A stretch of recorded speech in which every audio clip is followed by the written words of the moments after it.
출근 시간 3문절입니다. 저쪽에 출근 보따리도 써놨고 모자를 제외한 나머지 준비는 다 마쳤습니다. 어제는 처음으로 그 실질적인 오너인 사무장, 국장이라고 하는데 그 사람이 오늘 아침이죠. 그러니까 출근해가지고 8시 10분 전에 문을 두드리면서 퇴근하시라고 하면서 슬쩍 던지는 말이 간호사들이나 그 보조인들한테 무엇을 지시하지 말기를 바란다.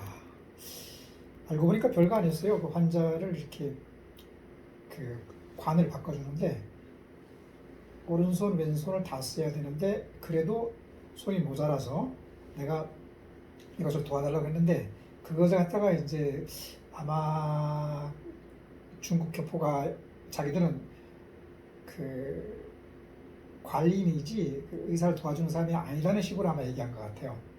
물론 간호사가 그럴 수도 있고 여하튼 내가 도움을 요청했는데 그것이 안 입고 왔던 것이죠. 지금까지 안 했던 것이라 지금까지는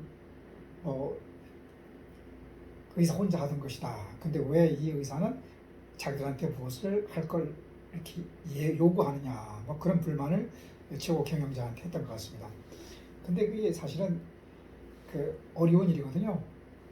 관을 잡고 또 이쪽을 잡고 넣는데 이 한쪽 손이 컨템이 된 것이 만약 관을 잡으면은 오염이 돼가지고 환자한테 그 열이 나고 인펙션이 감염이 될 수가 있는 상황이기 때문에 도움을 이렇게 요청했던 것인데 의학적인 지식이 없는 그리고 근무 자세가 불성실한 한 어떤 그 성격적으로 문제가 있는 애들이 직원들이 아마 그렇게 얘기했던 것 같습니다.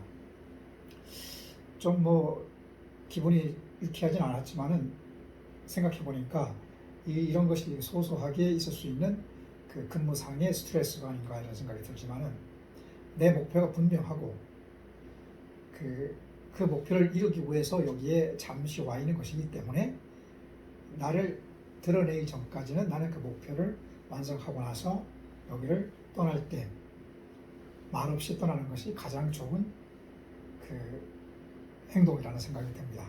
무엇은 어떻다, 무엇은 어떻게 얘기하는 것 자체가 이 사람들한테 도움이 준다고 생각되지만 나는 그러나 그 사람들은 그게 안 입고 온 거죠. 그래서 나이가 들수록 좀 더 하고 싶은 말도 하지 않고 그리고 목표가 있으면은 수치스럽더라도 젊고 어리고 또 경력도 없는 애들이 나한테 뭐라 하는 것에 대해서 좋다. 나를 좋아하는 사람이 10명 중에서 1명이면 된다. 2명, 3명 나를 싫어하는 사람이 있어도 좋다. 나머지 7, 8명은 무관심하고 그런 개념. 그래서 이제 오히려 내가 말 한마디 않고 가면은 이들은 똑같은 실수를 반복하기 때문에 결국 누군가는 후임자하고 충돌할 것이고 문제가 될 것이고 또 어떤 트러블이 생기면은 좋은 게 없겠죠. 그래서 이제 출발 벌써 2분이 지났네요. 지금 카메라를 접고 다시 출근하러 가겠습니다. 이것이 내 보따리 보이죠? 보따리를 써놨고 그리고 나갈 겁니다.